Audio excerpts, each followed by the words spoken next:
but to be a voice that will shake a nation. Oh God, give us the evangelistic music that will reap the harvest and fill stadiums. God, we're daring to believe for a revolution of sound that will rip open the heavens and shake history.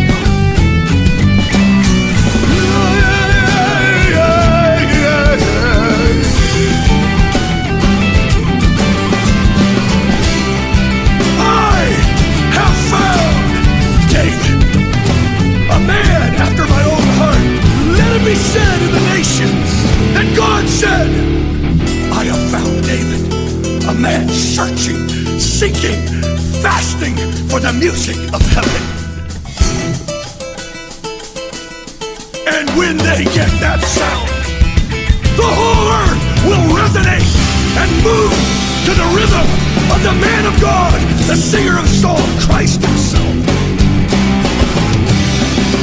Yeah.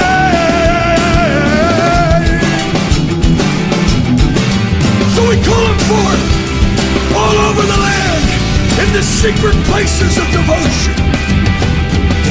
Burn in their heart and make them 10 times better. Make them 10 times better than the sounds of the earth. Bom, eu penso que vocês lembram pelo menos parte daquilo que foi falado semana passada, mas de alguma forma, breve pelo menos, eu preciso rememorar algumas coisas. Tudo aquilo que foi falado semana passada estava muito claro e tinha o selo da estação. Corroborava tudo aquilo que Deus já vinha falando há um mês.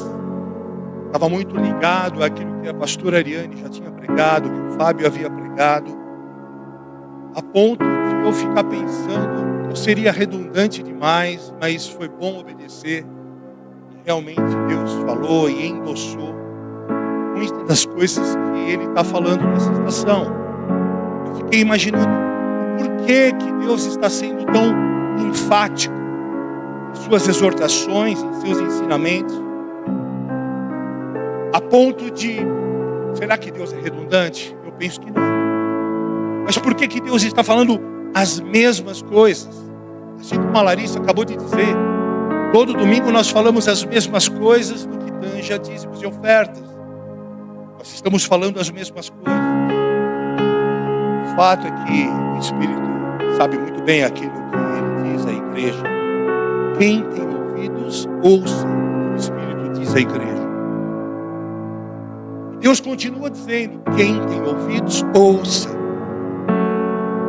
Jesus está aqui hoje, agora mesmo, passeando entre o candelabro, sua igreja.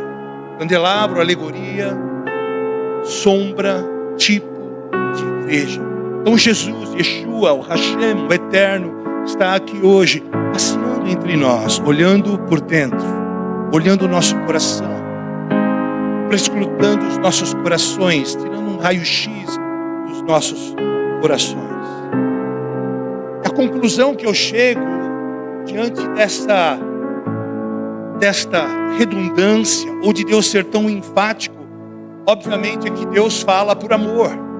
Ele insiste por amor. Ele insiste porque Ele é Deus. Ou talvez Ele insista porque nós estamos atrasados. Como a Larissa disse, talvez nós não estejamos obedecendo. Mas Ele insiste em falar as mesmas coisas porque Ele continua esperando respostas de nós. Ou porque talvez nós continuemos escutando sem ouvir. Quem estava aqui a semana passada lembra muito bem o que significa isso.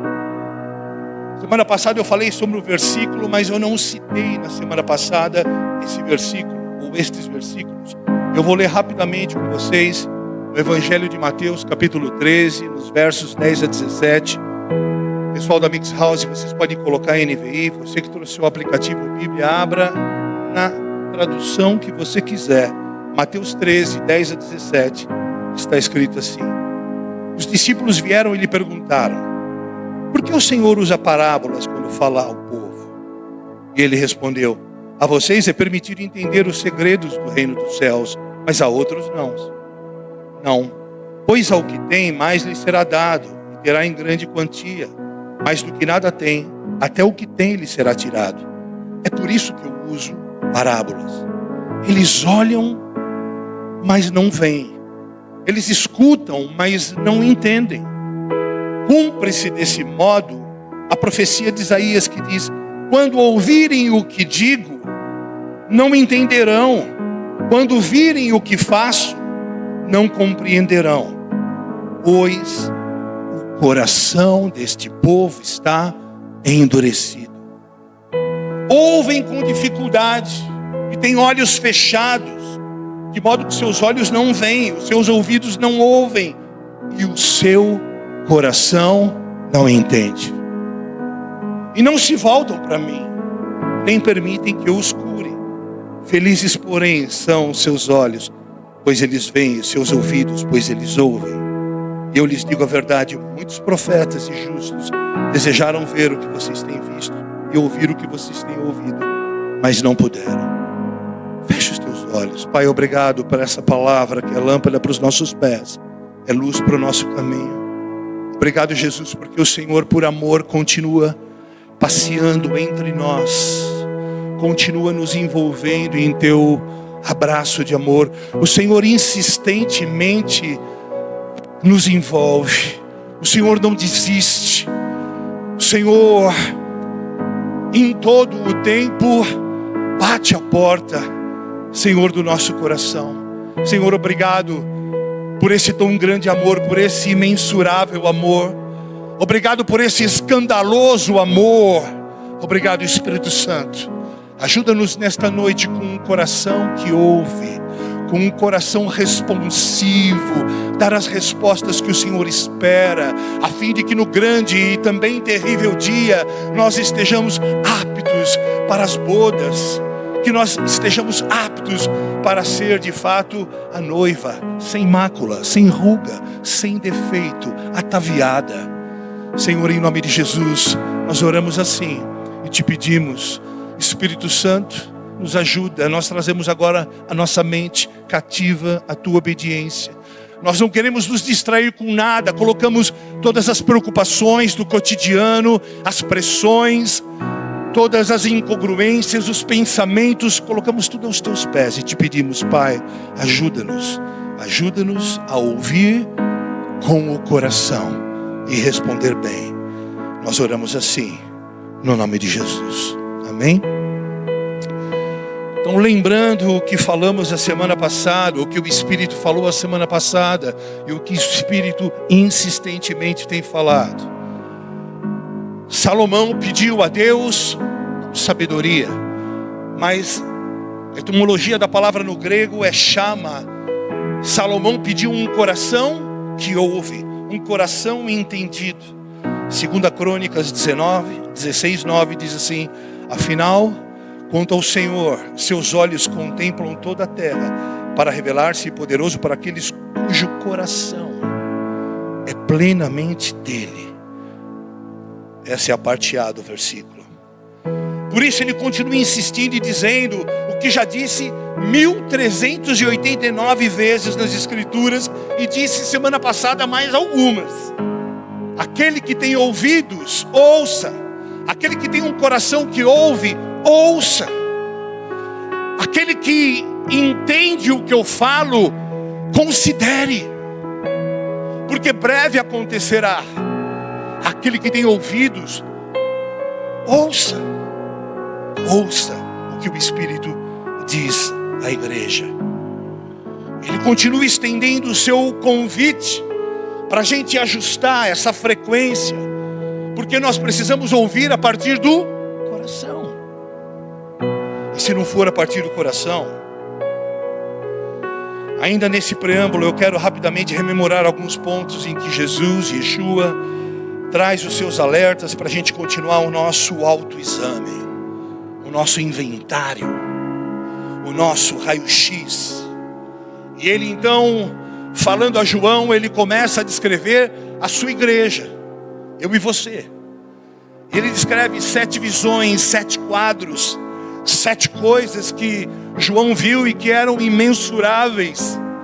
E ele começa a perscrutar e colocar diante de João as virtudes e as vicissitudes, daquelas que eram a igreja do Senhor.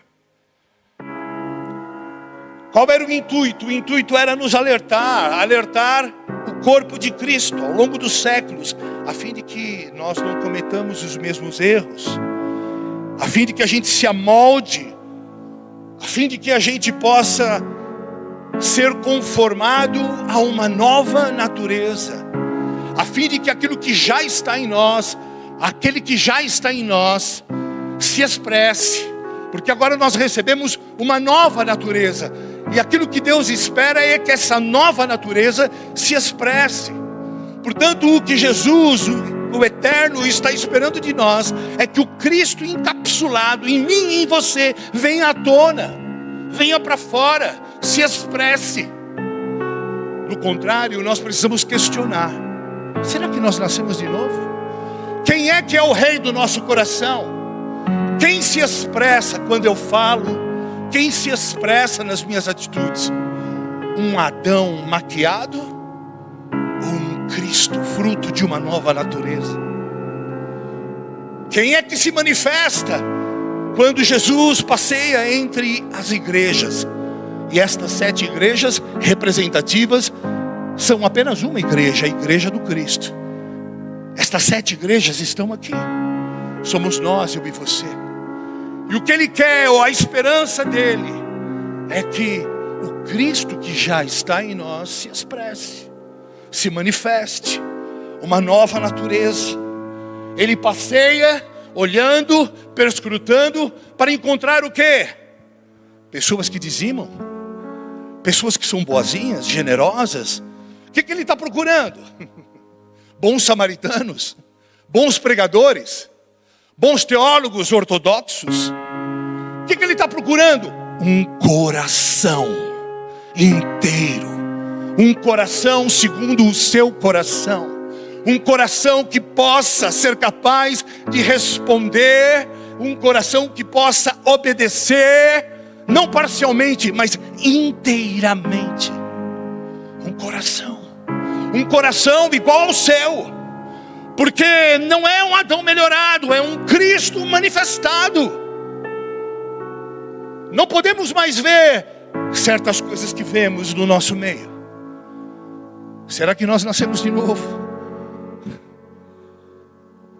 Ele está procurando um coração, mas a gente ainda tem uma visão distorcida, ainda nos movimentamos de uma maneira equivocada como igreja, imaginando que estes paradigmas ou estas tradições, verdades que nos abraçam, nos avalizam para ser igreja, tal qual eu vou ao domingo à igreja, então eu me torno um crente.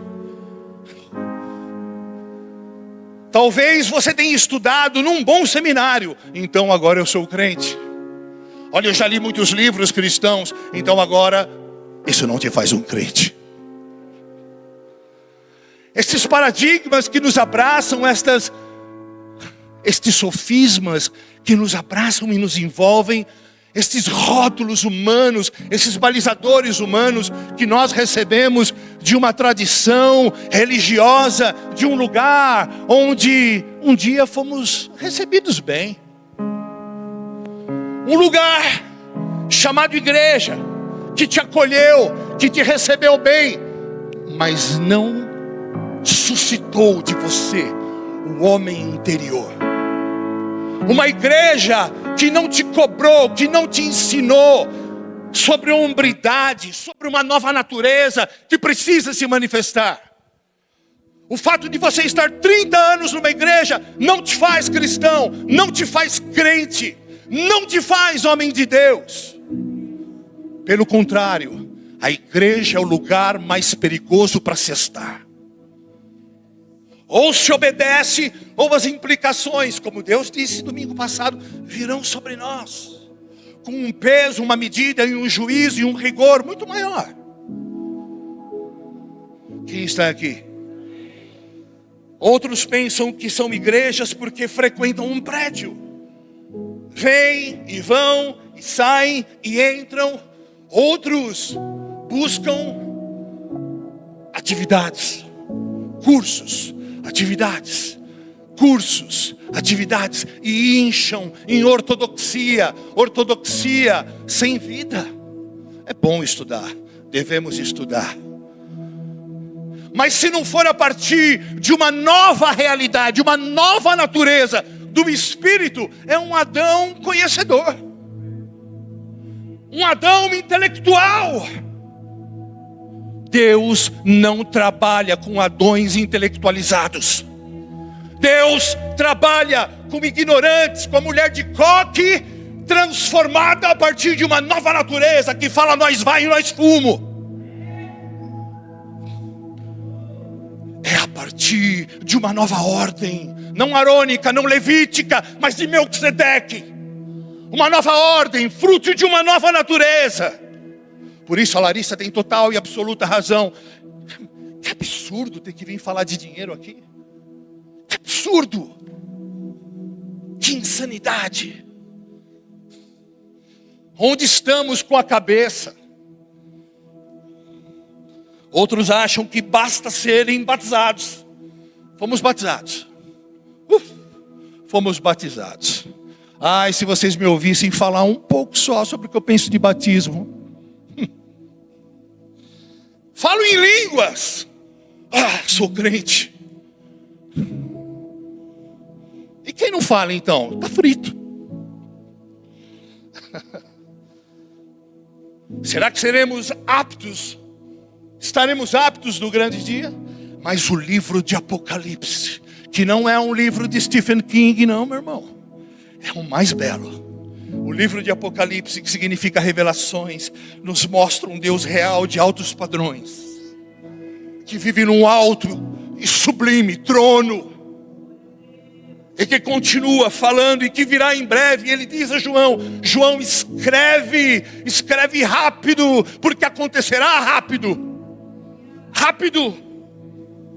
E 2 estarão numa cama, um subirá e um ficará. 2 estarão no campo, um subirá e um ficará. Eu quero dizer uma coisa para você, irmão cristão, crentão. Quando você vê loucura perto de você, fale em amor com esse irmão. Seja ele seu cônjuge, teu irmão. Para de broderagem. Porque no grande dia não vai ter broderagem. Vai os dois, ou para cima ou para baixo. Quem está aqui comigo? Hoje mesmo ele está aqui perscrutando os corações, olhando por dentro, passeando e olhando por dentro. Quem somos nós? Quem somos eu e você? Afinal nós viemos para a igreja. Sim ou não? Você saiu de casa para vir para onde? Não tem muito cara de igreja, não tem muito cara de pastor, mas a gente se autodenomina igreja, amém? Vamos fazer de conta que a gente é igreja, ok? A gente veio para a igreja. E o exame continua. 1 Tessalonicenses 4,16 está escrito assim: pois dada a ordem, com a voz do arcanjo e o ressoar da trombeta de Deus, o próprio Senhor descerá do céu, e os mortos em Cristo ressuscitarão primeiro. Verso 17. Depois disso, os que estivermos vivos seremos arrebatados juntamente com Ele nas nuvens, para um encontro com o Senhor nos ares. Aleluia. E assim estaremos com o Senhor para sempre. Aleluia. Aleluia. E o Senhor sonha com este dia, e nós sonhamos com este dia. E nós temos o privilégio de agora, hoje mesmo, podermos olhar para nós e ver: Senhor, me mostra o que há de Sardes em mim, o que há de Tiatira em mim, o que há de Éfeso em mim. Me ajuda, Espírito de Deus, porque eu não abro mão de ser esta igreja que o Senhor disse que eu seria. Porque a minha vida eu não vivo em vão, a minha vida é inteira para o Senhor. Porque para mim o viver é Cristo e o morrer é lucro. E eu reputo todas as coisas como sendo esterco para ganhar a Cristo. A minha vida é Cristo. Ou o que estamos fazendo aqui? O exame continua. E o exame continua aos anjos, aos pastores, a mim, por amor. Para quê? Para nos sacudir, para abalar o abalável, para nos despertar, para nos arrancar o Cristo encapsulado que já está em você, para manifestar uma natureza. Não dá mais para sermos uma igreja de bombeiros, apagando incêndios ali, aqui, acolá, corrigindo hábitos. Não! É tempo de manifestar uma natureza de dentro para fora. Ou não nascemos de novo. Ou não nascemos de novo. E ele está dizendo, olha, irá acontecer rápido. Eu estou sacando uma igreja de dentro da igreja. Eu estou olhando para vocês, filhos meus, e os fazendo despertar para uma realidade que está acontecendo agora. É uma realidade agora. Esta é a realidade. Apocalipse 16:15 diz assim: eis que venho como um ladrão. Eis que venho como um ladrão. Feliz aquele que permanece vigilante e conserva consigo as suas vestes.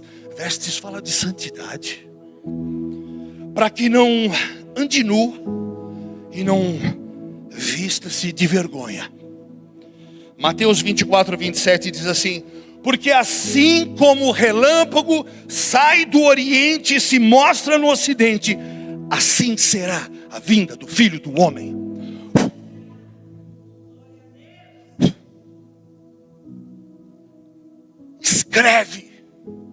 Escreve rápido, porque em breve irá acontecer. As revelações são de quem? De Jesus. Para quem? Para as igrejas. Quem são as igrejas? Eu e você. Escreve rápido. É um alerta. Ei, atentem. Eu me enchi de temor e também de alegria essa manhã, mais uma vez, chorando, sendo esticado ali no meu escritório, porque Deus está preparando uma noiva. Deus não está preparando alguém para amaziar. Deus não está flertando com ninguém. Ele está preparando uma noiva. Uma noiva. Efésios 5:25 diz assim, e ele faz uma analogia aqui fica de grátis, uma alfinetada nos maridos, vamos dizer assim. Maridos, amem, e as mulheres também. Maridos, amem suas mulheres, assim como Cristo amou a igreja e entregou-se a si mesmo por ela, para santificá-la, tendo-a purificada pelo lavar da água mediante a palavra, e apresentá-la a si mesmo como igreja gloriosa, sem mancha, nem ruga ou coisa semelhante, mas santa e inculpável. Uau! Este somos eu e você, amém? Aquele que tem ouvidos, ouça o que o Espírito diz às igrejas. Ei, gravidade zero, Adriano, Ariane, Joãozinho, fulano, ciclano, ouçam o que eu estou falando. Ouçam, escrito está. Então, novamente, eu quero enfatizar o que eu acabei de dizer. Primeiro, não tenham preconceito com o tal livro.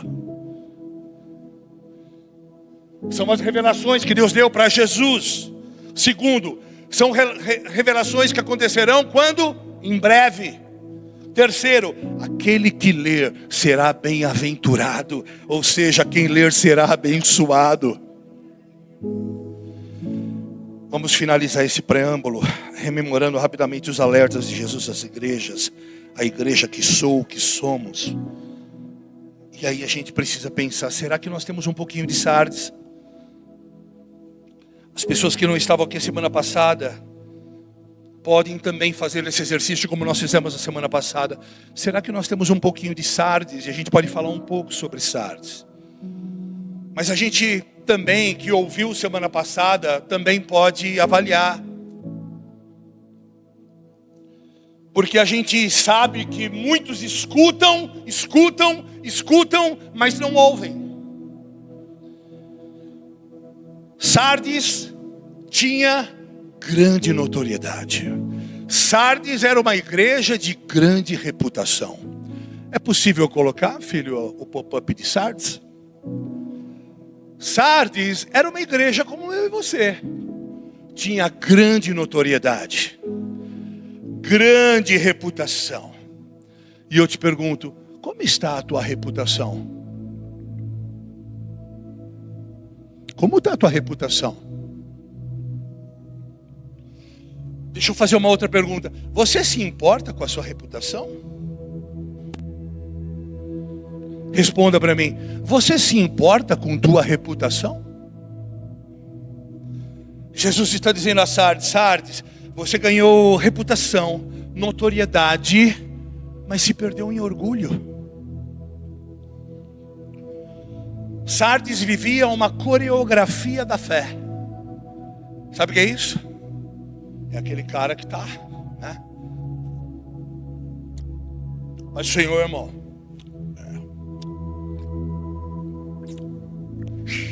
corta a cana, helicóptero, roda, vem, vai, Mas Jesus está dizendo assim: olha, você tem reputação, cara de que está vivo, mas está morto. Olha, Sardes, eu sei quem você é por dentro, porque eu estou olhando o teu coração, essa papagaiada toda aí, ó. Sardes, fortalece o que ainda resta, para que não morra também. Foi isso que nós ouvimos semana passada ou não? Não, sim ou não? Sardes, reaja, ouve, reaja, antes que seja tarde demais. João escreve a Éfeso. Éfeso significa desejado. Se você puder botar o pop-up, filho. Éfeso era uma grande igreja, uma mega. Você já viu igreja mega? É mega. Éfeso era mega, significa desejado. Olha que coisa linda.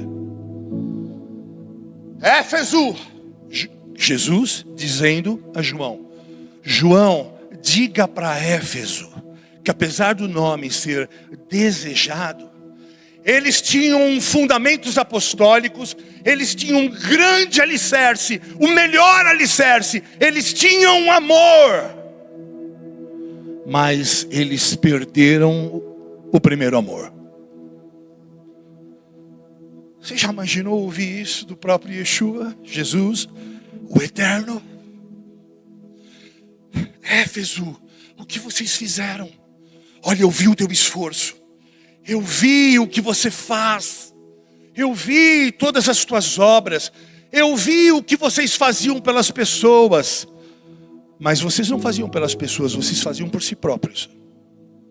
Vocês faziam pela estrutura, e a estrutura te engoliu. Éfeso, volte ao primeiro amor. Estou apenas rememorando o que nós já lemos semana passada, ok? João, Yeshua, no meio das igrejas, entre os candelabros, o homem das mãos perfuradas, cabelos brancos como a lã, da sua boca saía espada afiada, seus olhos de fogo flamejantes, seus pés como bronze polido. João escreve rápido a Tiatira. E ele fala de novo das obras. Conheço tuas obras, conheço seu amor, sua fé, seu serviço e a sua perseverança. Tiatira, você até cresceu. Você cresceu. Suas obras hoje são maiores do que as primeiras, mas tenho contra ti que toleras a mulher Jezabel. E Jezabel não é uma mulher em si, mas pessoas que se deixam influenciar por um sistema pensante, por uma estrutura pensante, por uma potestade, por um espírito. Pessoas que se abrem para uma estrutura pensante, para um espírito atuar. Quem é essa Jezabel? Essa Jezabel é o maior inimigo da voz profética. E ela fornica dentro da igreja e atua em ministérios-chave para suplantar a voz de autoridade. Uau! É sério. É algo sério. Quando Deus disse isso? 7 dias atrás. 7 dias atrás. Jezabel te põe para pensar diferente. É uma estrutura pensante. Olha, veja bem, não é bem assim. E a máxima é calar a voz profética, suplantar a voz de governo de Deus. E aí eu volto a dizer o que eu disse semana passada. Ouçam a palavra de Amaleque. Ouçam. Úteros proféticos que fala desses mesmos espíritos, atuando e roubando a hombridade e a voz de autoridade. Será que nós temos um pouquinho de Tiatira? A gente precisa pensar.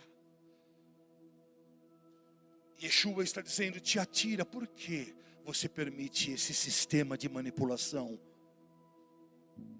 Era uma estrutura pensante que manipulava.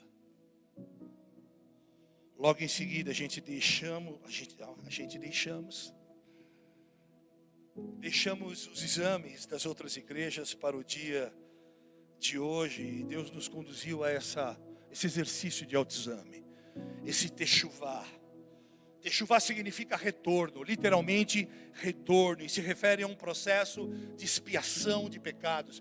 É uma volta, é fazermos um inventário, olharmos para a nossa vida e vermos: Senhor, nos ajude.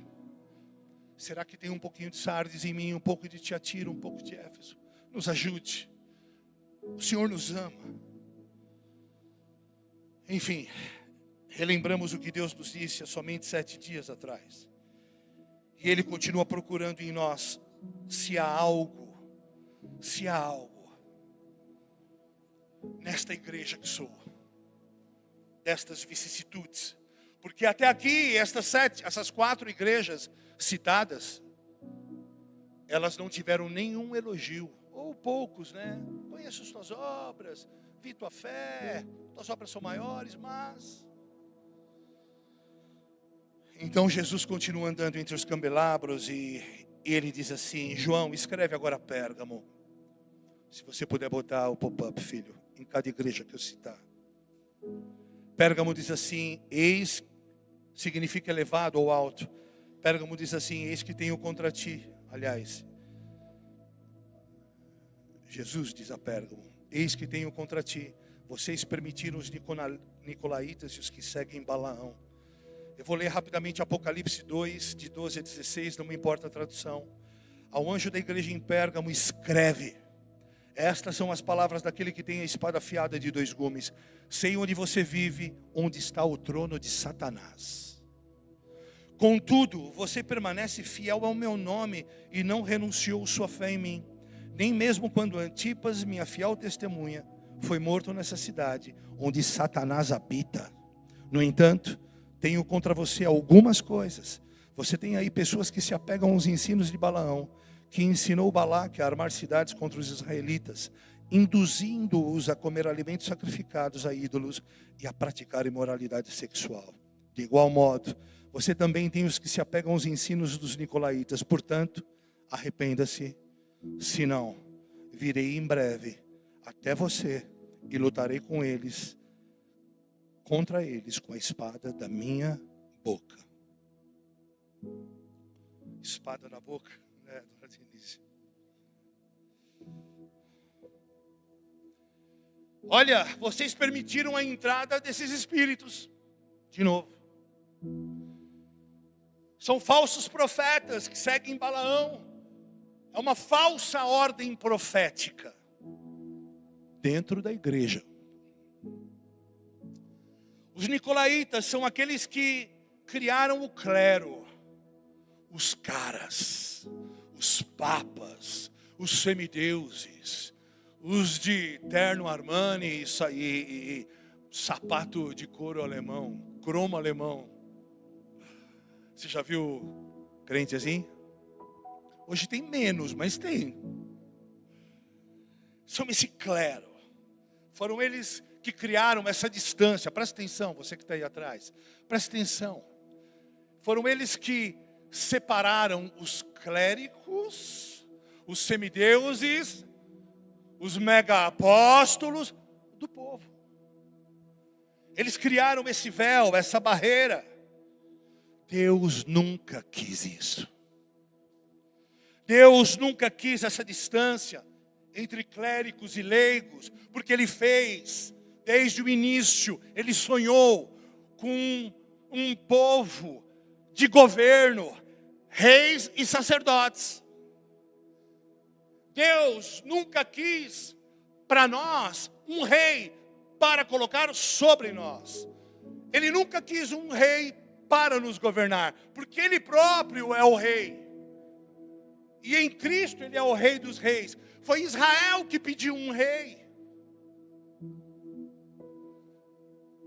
Foi Moisés que tinha que subir para fazer interlocução com Deus, porque o povo terceirizava as suas responsabilidades de buscar a Deus. Deus nunca quis religião. Deus deu instruções ao seu povo, mas o seu povo fez das instruções regras, condutas, ritos, festas, isso, aquilo. Fez religião. Tudo o que Deus queria desde o Éden, que se chama jardim de prazeres, era o quê? Relacionamento. Porque o governo já havia sido dado. Em Gênesis 1:28 ele já delegou, olha, está aqui governo, vá, multiplique segundo a sua espécie. Multiplique, dê nome às coisas, governe sobre todas as coisas. Só não coma daquela árvore lá. O resto, governe. O governo estava nas nossas mãos, desde Adão. Tudo que ele queria era relacionamento. E tudo que o diabo promove é isolamento. A gente já cansou de falar sobre isso. Deus busca um reino de sacerdotes, reis e sacerdotes, segundo Isaías 61. Deus não gosta dessa distância. Esse não é o plano original de Deus, esse não é o desenho de Deus. Deus não gosta disso. Deus não quer isso. E vocês permitiram uma falsa ordem profética. Vocês estão vendendo a figura do sacerdote como sendo alguém especial. Não. Não. Aliás, os apóstolos são os que morrem primeiro. Vocês querem que o povo acredite em exterioridades. É tudo maquiagem, fachada, é só estereótipo. Os nicolaítas não reconheciam unção. Eles não reconheciam o que havia de graça e de bom de Deus no povo de Deus, nos judeus, nos hebreus. Porque eles arvoravam as suas falsas doutrinas. Então eles não reconheciam a unção alheia. Você já conheceu alguém que não reconhece a unção do irmão? Esse irmão aí só fala groselha, esse cara aí. Ih, essa igreja aí. O cara é tatuado, não sei o quê. Agora tem moto lá. Tocaram até rock ontem.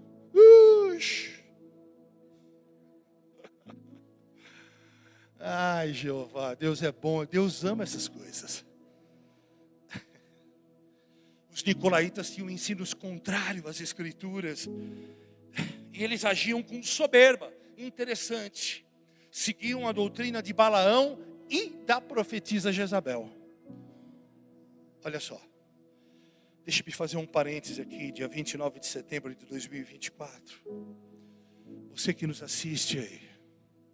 Jesus está aqui, Yeshua está aqui, passeando entre nós, examinando a igreja por dentro,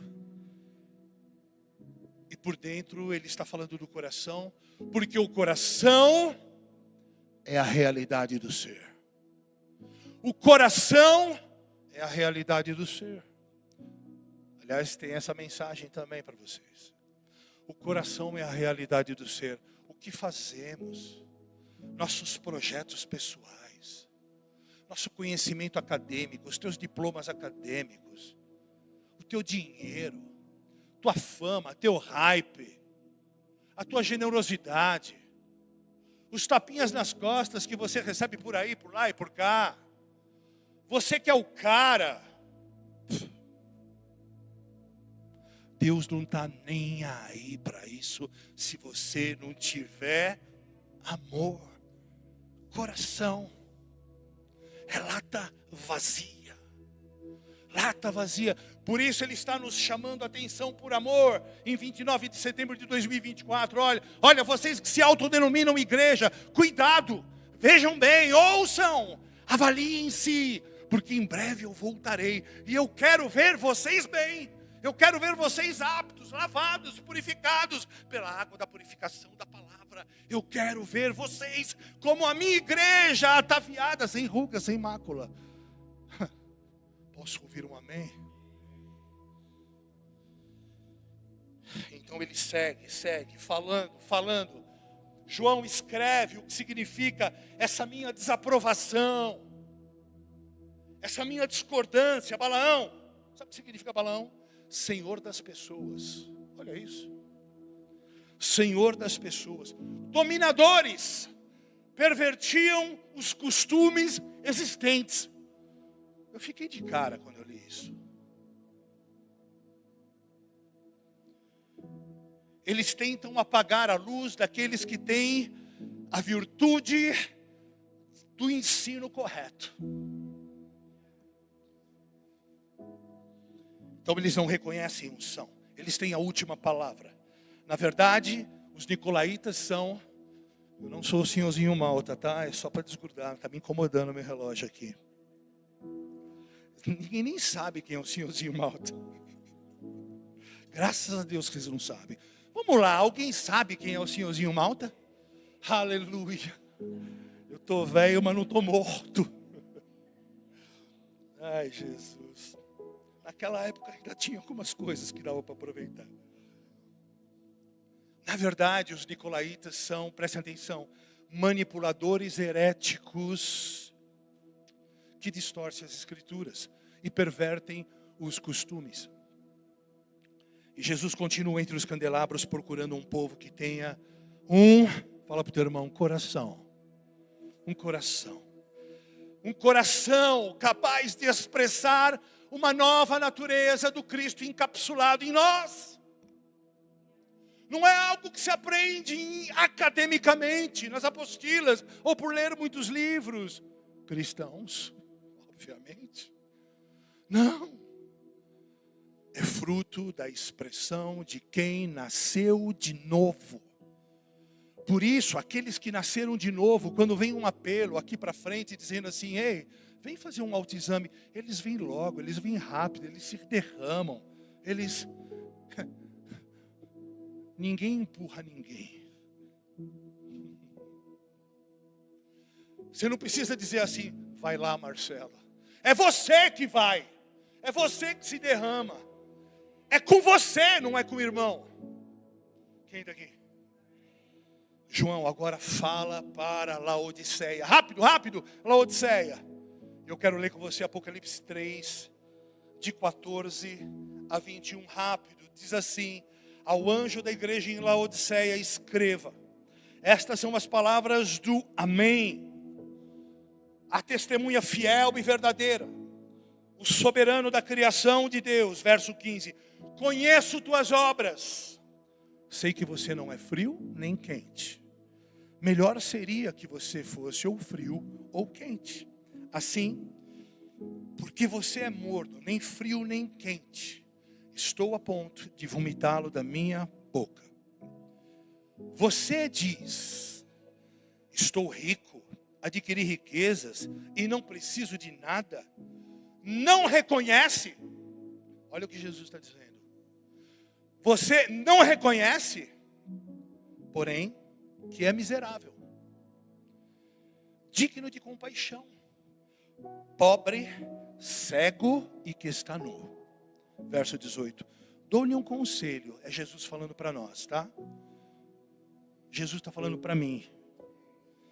Vou te dar um conselho. Compra de mim ouro refinado no fogo, e aí sim você se tornará rico. Compre roupas brancas e vista-se para cobrir a sua vergonhosa nudez. E compre colírio para ungir os seus olhos e poder enxergar. Verso 19. Repreendo e disciplino os que amo. Por isso, seja diligente e arrependa-se. Verso 20. Eis que estou à porta e bato. Se alguém o quê? Se alguém enxergar, se alguém o quê? Se alguém o quê? Se alguém ouvir. Ouça o que o Espírito diz às igrejas. 29 de setembro de 2024, Gravidade Zero, Arujá. 19h55. Estamos todos indesculpáveis, a começar por mim. O anjo. A estrela. Todos indesculpáveis. Todos. Todos. Se alguém ouvir a minha voz, ai, que bênção, aleluia. Olha só, se a gente ouvir, ai, abrir a porta, eu entrarei e ceiarei com ele e ele comigo. Uau. Verso 21, ao vencedor, ao vencedor, ao vencedor, a você e a mim, pela fé, em nome de Jesus, dependendo das nossas respostas, e elas serão boas. Ao vencedor darei o direito de sentar-se comigo no meu trono, assim como eu também venci e sentei-me com meu Pai em seu trono. Aleluia. Yeshua, Hashem, o eterno Deus, o Criador de toda a criação, Ele está aqui. Deus e Yeshua.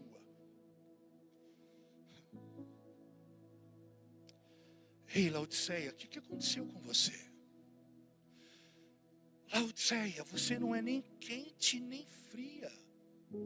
Laodiceia, por que você não é quente nem fria e é morna? Eu estou a ponto de vomitá-la da minha boca. Uau, e eu fiquei pensando, o que é isso?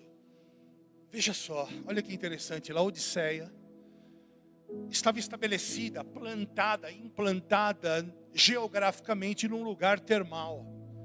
Já ouviu falar no Laranjeiras de Olímpia? Tem o outro lá em Goiás, como é que é mesmo, que a gente já foi? Caldas Novas. São lugares de fontes termais, onde a água sai da terra, ela sai quente. Alguém conhece isso? Todo mundo sabe, né? Muitos lugares ao redor do mundo. E aí Jesus começa a estabelecer metáforas e alegorias usando as particularidades do lugar. Laodiceia. Ele está dizendo assim, em outras palavras, Laodiceia, água fria, presta atenção, ela é boa de beber. A água fria é refrescante. Ela traz vida, ela hidrata o corpo. A água fria é um bálsamo, é um refrigério. Nos dias quentes, nos dias difíceis, um copo de água fria, é um prazer. Em qualquer circunstância. A água fria mantém o corpo vivo. Laodiceia, em contrapartida, a água quente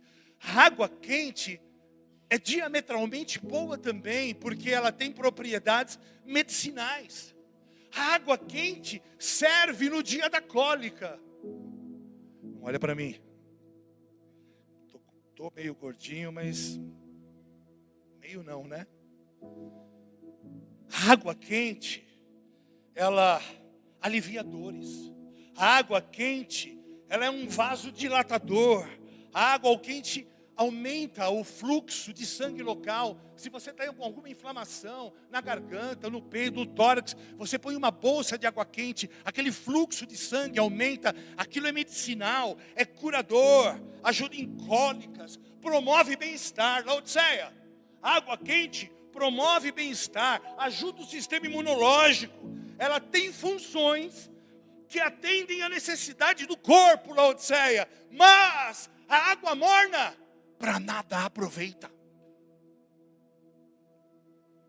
Por isso, seja quente ou frio, porque o morno, eu vomito. Você já experimentou fazer gagarejo com água morna? Já? Até gagarejo é ruim. Existem povos orientais, povos no mundo inteiro, que após as refeições, tomam chá, infusões de água quente, porque ajuda o sistema imunológico. Laodiceia, a água morna não. Seja quente ou frio. É o que Deus está dizendo para mim e para você. A igreja é um lugar de restauração, de vida e de bem-estar. Ou você está inteiro, ou você não está. Não fique no meio do caminho, porque no grande dia, meu irmão, o grande dia, ele é grande, mas também diametralmente terrível o dia do Senhor. Quem está aqui? Nós ansiamos por esse dia, porque nós não tememos a nada a não ser o Senhor, que hoje está aqui com o seu amor, para nos ajudar a identificarmos o que temos ainda de resquício de Laodiceia, de Tiatira, de Éfeso, para poder nos lavar hoje através desta palavra de amor. Obrigado, Senhor. Jesus está dizendo assim para Laodiceia: Laodiceia, ao longo do tempo vocês perderam o seu caráter curador. Laodiceia, onde está o seu caráter curador? Vocês não curam mais ninguém. Sua água não é mais boa. Vocês abandonaram a vossa identidade e ficaram cegos. Precisam comprar colírio das minhas mãos. Vocês ficaram cegos e mudaram sua mensagem.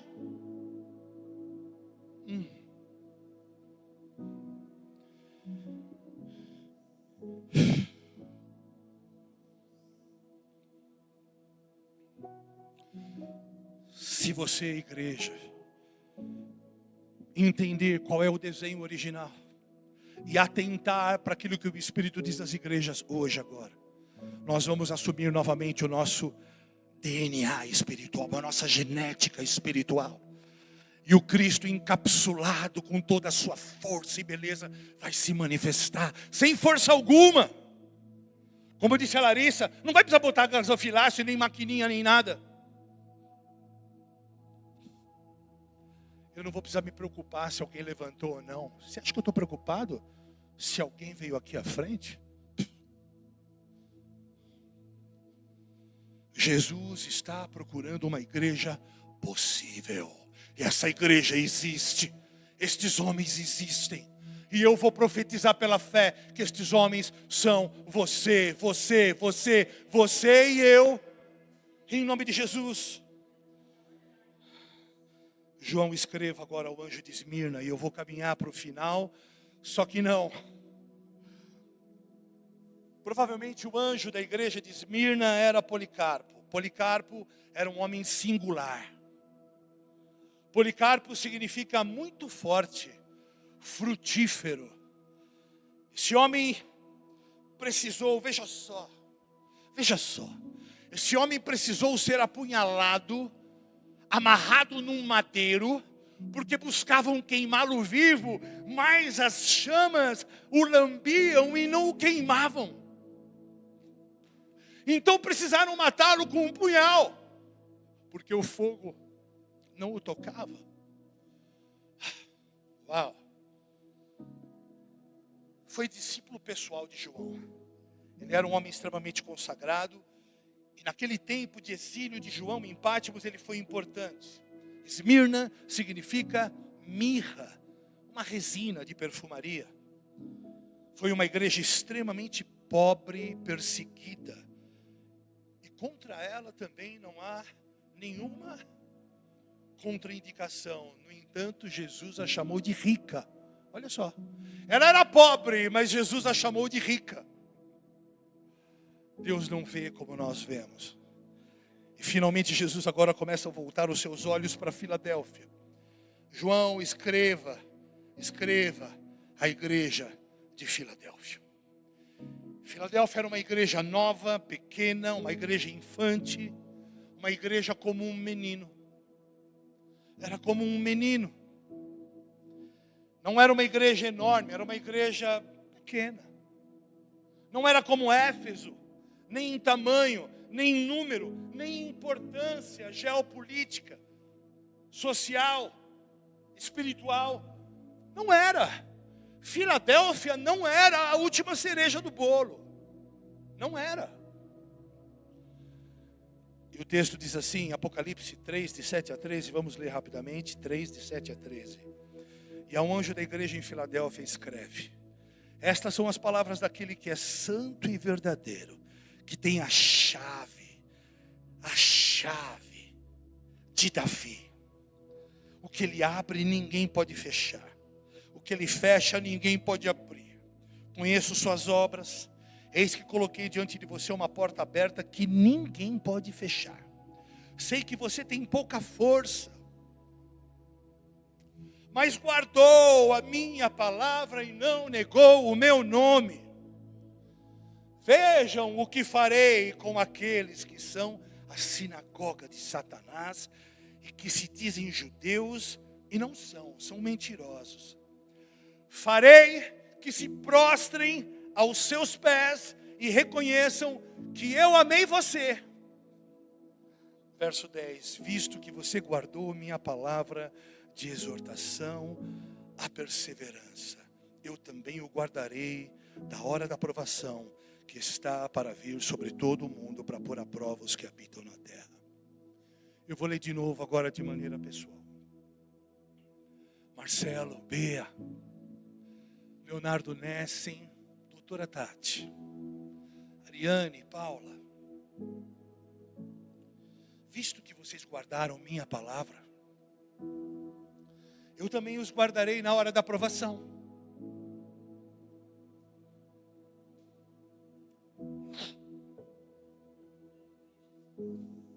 Vocês guardaram minha palavra de exortação, de conselho. Vocês guardaram as minhas palavras porque eu preguei tanto para vocês. Eu falei tanto a vocês. Vocês guardaram as minhas palavras de encorajamento e perseverança. Então, por causa disso, eu também os guardarei na hora da provação. Marcelo, eu vou te guardar na hora da provação. Porque eu estou encontrando em você, um coração que entendeu e considerou. Guardou, você guardou. Vocês estão ouvindo em 29 de setembro de 2024. Amanhã, segunda-feira, vocês também guardarão. Por causa disso, eu os guardarei na hora da provação que está para vir sobre todo o mundo. Vai ser botado à prova todos os habitantes da terra. Venho em breve. Retenha o que você tem, para que ninguém tome sua coroa. Farei do vencedor uma coluna no santuário do meu Deus, e dali ele jamais sairá. Escrevei nele o nome do meu Deus e o nome da cidade do meu Deus, a Nova Jerusalém, que desce do céu, da parte de Deus. E também escreverei nele o meu novo nome. Aquele que tem ouvidos, ouça o que o Espírito diz às igrejas. Deus está tirando uma igreja de dentro da igreja. Aleluia. Aquele que tem ouvidos, ouça, pois essas coisas acontecerão em breve. Sabe, Filadélfia é a igreja que encontrou favor diante dos olhos de fogo daquele que é o eterno, o Senhor. E eu quero descrever como é essa igreja, para que assim como nós observamos os alertas das vicissitudes de todas as demais igrejas, nós possamos também observar as virtudes desta igreja, a qual Yeshua está aprovando. Só que é tão rico, é tão forte, é tão profundo, que eu peço que vocês compreendam, mas eu vou deixar para a semana que vem, para que a gente fale só de Filadélfia, porque é tão rico. E eu creio que eu e você somos esta Filadélfia. Nós somos essa Filadélfia. Nós somos esta Filadélfia. Nós somos esta igreja pequena, infante. Nós somos meninos, pequeninos, mas Yeshua amou essa igreja. Então eu quero com você, a partir da semana que vem, esmiuçar com profundidade essa igreja que será para nós modelo para toda uma vida. Amém? Talvez você não tenha lido o livro de Apocalipse. Eu não estou aqui te condenando, não estou aqui bancando o clericão. Eu quero só que você aprenda junto comigo, nós todos aprendamos de Jesus e com Jesus, por meio do seu Espírito, quem é essa igreja. E é essa igreja que Ele virá buscar. São ensinamentos ricos e profundos. Você está comigo nessa empreitada? Vamos ficar de pé. Agora é a hora da aplicação da palavra. Não se distraia, não perca a sua atenção, por favor, porque nós vamos aplicar agora a sabedoria que Deus está nos dando para extrair da palavra aquilo que está implícito por trás, a fim de que nós possamos encontrar esse techuvá, esse lugar de volta, esse lugar de transformação, esse lugar de arrependimento, esse lugar de ajuste, esse lugar de alinhamento. Faltam só 3 meses para o final do ano, um ano de aceleração e alinhamento. E eu penso que pós essa palavra, pós essa virada de chave, nós realmente entraremos num tempo de aceleração e de grande favor de Deus, um grande vento de Deus. Eu creio nisso. Mas para isso, o Senhor está fazendo os seus últimos ajustes, o seu conserto.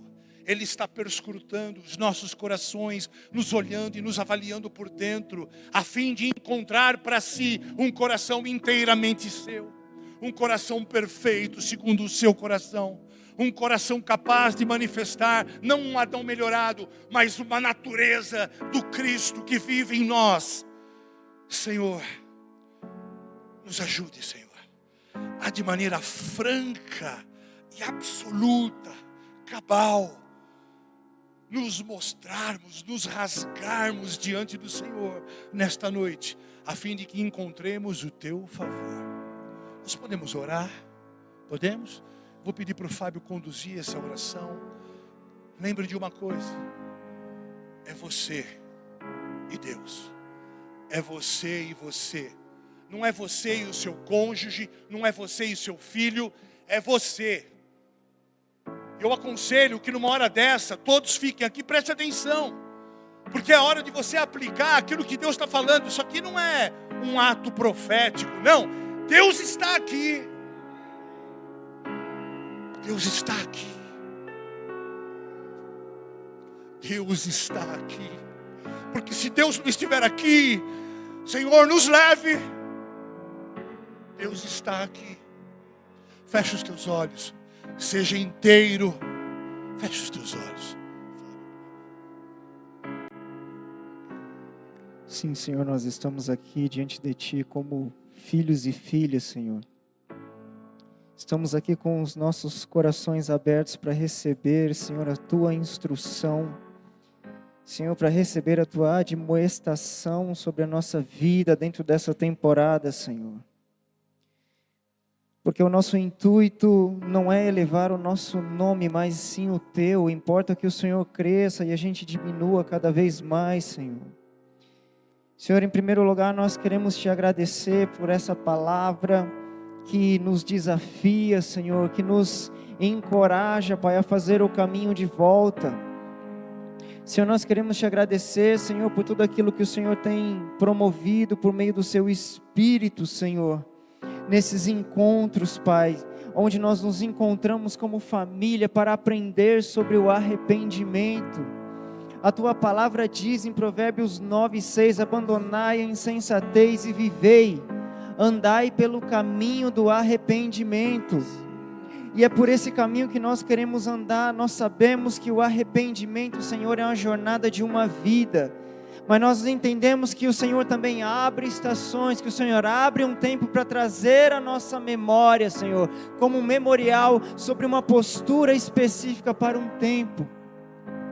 Senhor, como nós fomos instruídos, Pai, a mesma visão que João teve em Apocalipse sobre o ancião de dias, Senhor, com seus cabelos brancos, Pai, com as suas vestes, com a sua túnica, Senhor, com seus calçados, Pai, de latão reluzente, foi a mesma visão que Daniel teve milhares de anos atrás, Senhor, que ele também viu os dias que nós estamos vivendo hoje. Por isso, quando nós recebemos algo, Senhor, do Senhor a respeito disso, nós entendemos que é uma palavra que tem atravessado as eras, que tem atravessado os tempos, e nós estamos diante desse tempo, Senhor.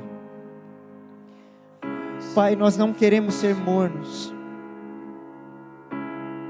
porque quem déramos fôssemos frios para que o Senhor nos dê oportunidade de arrependimento, ou que se fôssemos quentes para que nós permanecemos, Senhor, comprometidos contigo. Mas, Senhor, se há mornidão na nossa vida, Pai, nós queremos rejeitar isso agora. Nós queremos rejeitar, Senhor, porque o Senhor ensinou no Sermão da Montanha que se os olhos são a lâmpada do corpo, e se os nossos olhos forem bons, então todo o nosso corpo terá luz. Porém, se os nossos olhos forem maus, todo o nosso interior terá trevas. Senhor, e nós não queremos ser esse tipo de gente. Como nós fomos instruídos aqui, Senhor, nessa reunião, que o Senhor falava por parábolas, porque o Senhor queria ensinar algo, que os nossos olhos e os nossos ouvidos são as portas dos nossos corações, e para muitas pessoas o Senhor falou em parábolas, porque o Senhor não queria que elas entendessem os mistérios do reino, porque os mistérios do reino são para os quebrantados de coração, e nós queremos ser essas pessoas, Pai.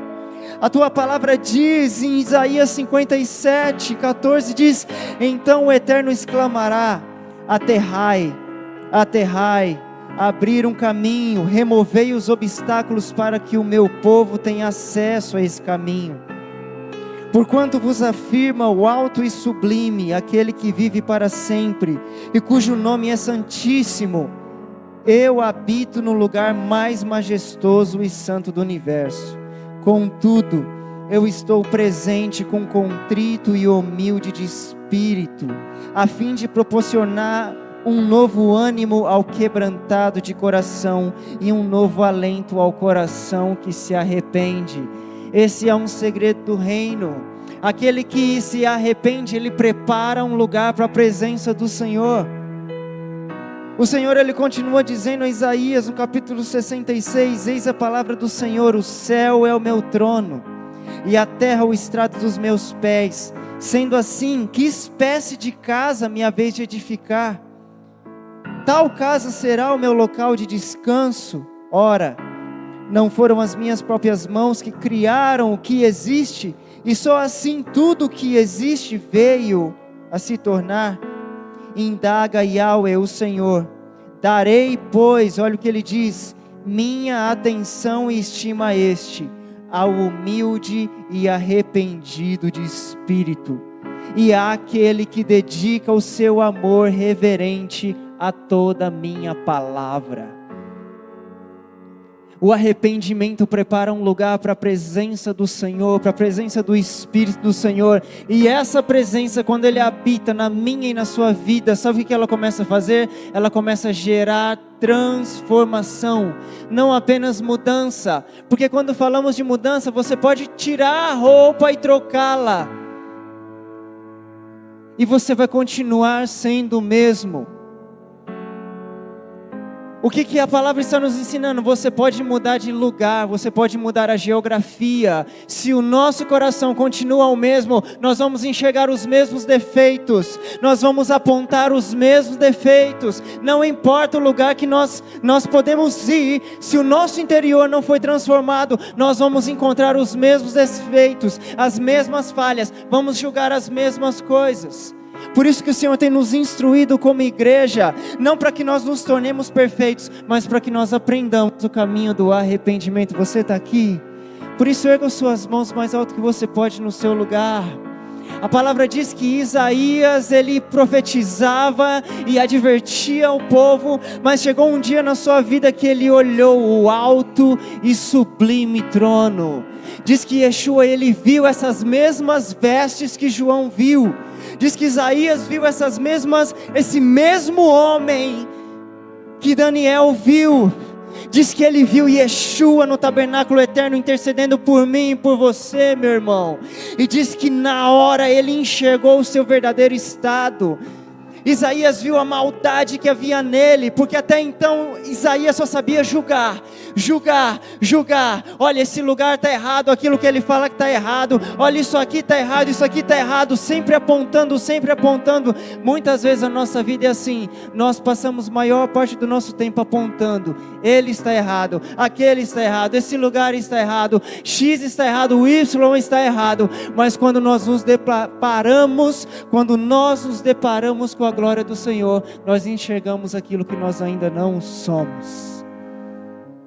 Nós enxergamos aquilo que nós precisamos nos tornar nele. E é por isso que o Senhor tem falado: olha, você precisa se enxergar. Será que há um pouco de Sardes em você? Será que há um pouco de Tiatira em você? Será que você se tornou um Éfeso que fazia tudo com amor, mas agora você perdeu o amor porque se tornou mecânico a sua caminhada com Deus? Será que os seus olhos já se tornaram trevas? Por isso que tudo que você olha não é mais pelo olho do amor, não é mais pela perspectiva do amor, e é por isso que você só fala mal de todas as coisas, porque você não consegue se submeter. Será que é por isso? Será que nós perdemos o primeiro amor? E o Senhor está dizendo, como disse para outra igreja: eis que eu sou o dono da igreja, estou batendo na porta da minha igreja, e eu preciso que você abra. O dono da igreja muitas vezes está pedindo licença para entrar naquilo que era para ser dele, porque nós ocupamos os espaços que era dele, e dizemos que aquilo que pertence a ele agora é nosso. A igreja é do Senhor, nós somos a igreja do Senhor. Você está aqui?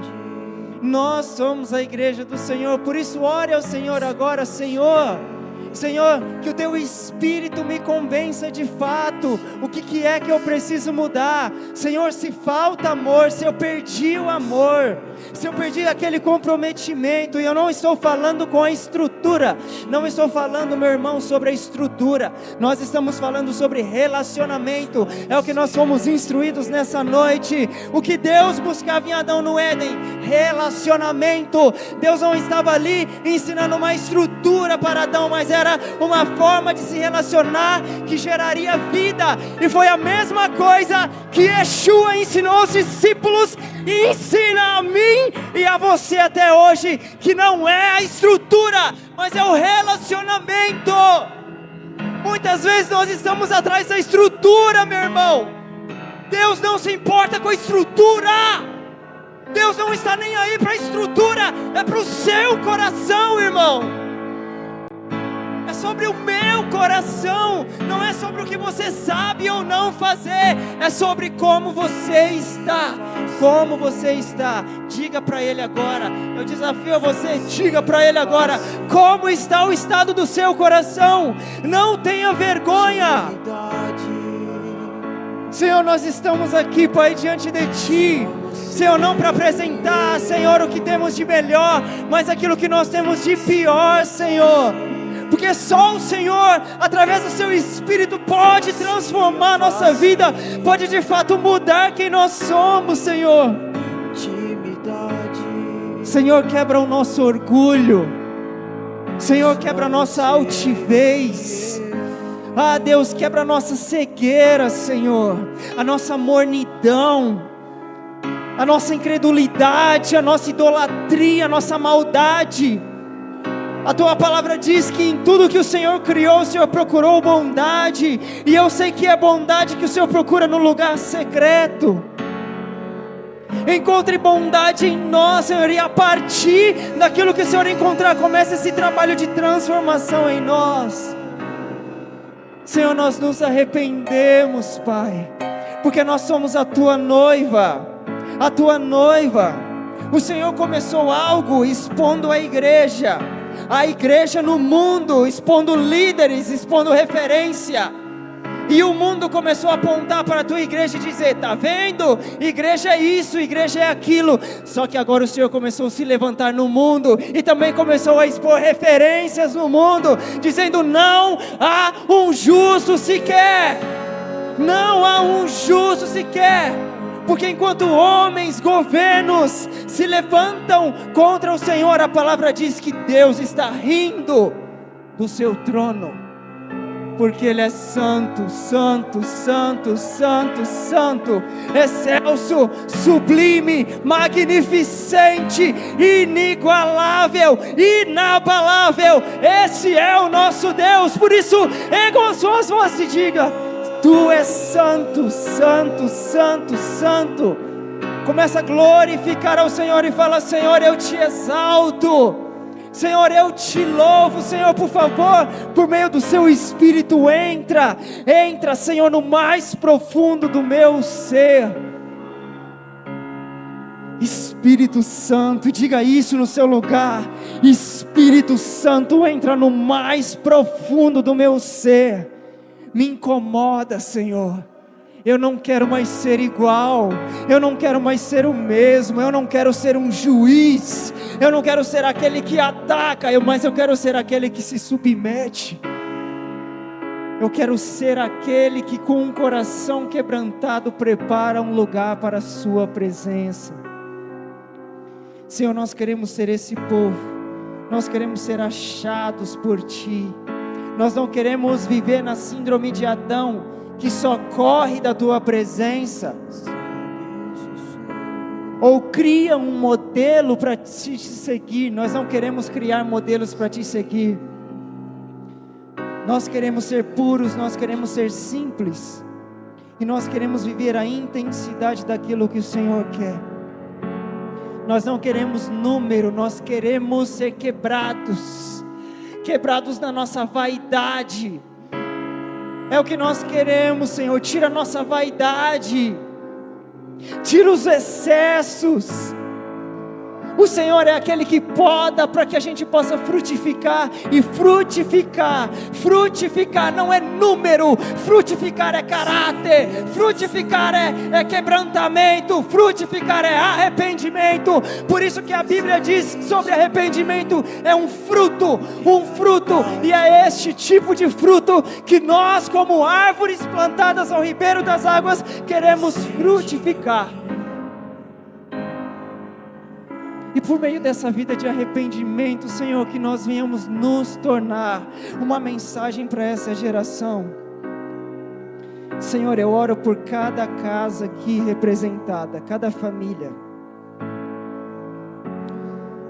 Eu oro pelos jovens, eu oro pelos sacerdotes dos seus lares, eu oro pelas mulheres, coluna dos seus lares. Eu oro por cada um aqui, Senhor. Que essa palavra ela venha penetrar o nosso interior, Senhor, com violência. Pois se a tua palavra diz que o reino dos céus é tomado pelos violentos, é assim que funciona. Porque existem barreiras que precisam se romper na nossa vida, como Paulo disse, sabe, as fortalezas da nossa mente, elas precisam ser derrubadas, para que a tua palavra ela venha entrar, e ela venha ser eficaz nas nossas vidas. Senhor, e nós entendemos que a tua palavra é como uma faca de 2 gumes, que separa a alma do espírito, juntas e medulas. Que ela venha fazer essa obra nas nossas vidas. Assim nós oramos, Senhor. Fala conosco essa semana. Nós nos comprometemos contigo, Senhor. Nós nos comprometemos. Será que você pode dizer isso para o Senhor? Eu me comprometo com o Senhor. Eu me comprometo em ouvir a sua voz. Eu me comprometo a me submeter à tua palavra. Eu não quero brincar de evangelho. Eu não quero brincar de igreja. Igreja não é padaria que nós viemos para pegar o produto e ir embora. Igreja não é lugar que nós tiramos. Igreja é lugar de entrega. E eu não estou falando da estrutura, eu estou falando do Senhor, do corpo do Senhor. Não estou falando de placa. Eu estou falando sobre o corpo do Senhor, a noiva do Senhor. Que sejamos comprometidos com a noiva. Que sejamos amigos do noivo. E que nós possamos manter o nosso azeite, para que no momento certo a chama continue acesa. Essa é a nossa oração, em nome de Yeshua. Amém, Senhor. Que as palmas louvem o Senhor, amém. Só você